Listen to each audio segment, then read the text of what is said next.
အားလုံးပဲတခင်ယေရှုခရစ်တော်နာမတော်မင်္ဂလာပါဒီကနေ့မှာတော့ပြောကချင်တဲ့အရာလေးကတော့မနေ့တုန်းအဆက်လေးပေါ့နော်အသက်ရှင်ရှိတော်လေတည်နေတော့အသင်းတော်လို့ပြောတဲ့အခါမှာယုံကြည်သူတွေကလည်းကျွန်တော်မိမိရဲ့အသက်တာကိုပြန်ပြီးဆန်းစစ်ဖို့ဖြစ်တယ်။အဲ့တော့ကျွန်တော်လူရဲ့ခန္ဓာကိုကြီးထွားဖို့ရာဒီနေ့မှတမင်3နှစ်လောက်စားနေတယ်လို့ပဲစားတဲ့အခါမှာလည်းပဲပြောင်းစားတယ်အဲ့ဒါကကျွန်တော်ရဲ့အသက်ခန္ဓာကိုကြီးထွားဖို့ရာဖြစ်တယ်အဲ့တော့အသက်ရှင်ဖို့ရာကျွန်တော်ကတမင်ရတော့အနေဆုံးနဲ့ကနဲ့3နှစ်စားတာပဲဖြစ်တယ်အဲ့တော့သခင်ယေရှုခရစ်တော်ကိုယုံကြည်တော့သူ့အရောက်စီတိုင်းကကျွန်တော်ဝိညာဉ်အစာစားဖို့လိုအပ်ပါတယ်အဲ့တော့ကျွန်တော်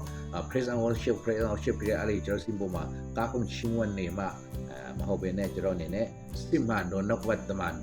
ကျန်းစာကိုကိုယ်တိုင်စားတော့မှာဖြစ်တယ်ကျွန်တော်ရိုးရှုတိရှိထင်းမှာလည်းကျွန်တော်ရေးထားတာဖြစ်တယ်မနက်ပညာတိရှိတယ်များတိုင်းကျွန်တော်နိုင်ငံပြည့်ကြည့်ရှုဖတ်ယူရမယ်တော့တခုမျိုးတော့စာလံထင်းမှာလည်းထရပြားရဲ့နှုတ်ဘတ်တော်နိုင်ငံပြည့်ချအောင်ပြီးတော့သူကမင်္ဂလာပေါ့နော်ကျွန်တော်ဗျာဒိတ်ချန်ခန်းကြည့်တဲ့ငွေတောင်းထင်းမှာလည်းကျွန်တော်ကြည့်ရှုဖတ်ယူနားထောင်ဆောင်ရှောက်တော့သူကမင်္ဂလာလို့ပြောတယ်အဲ့တော့ကျွန်တော်အနေနဲ့ဒီ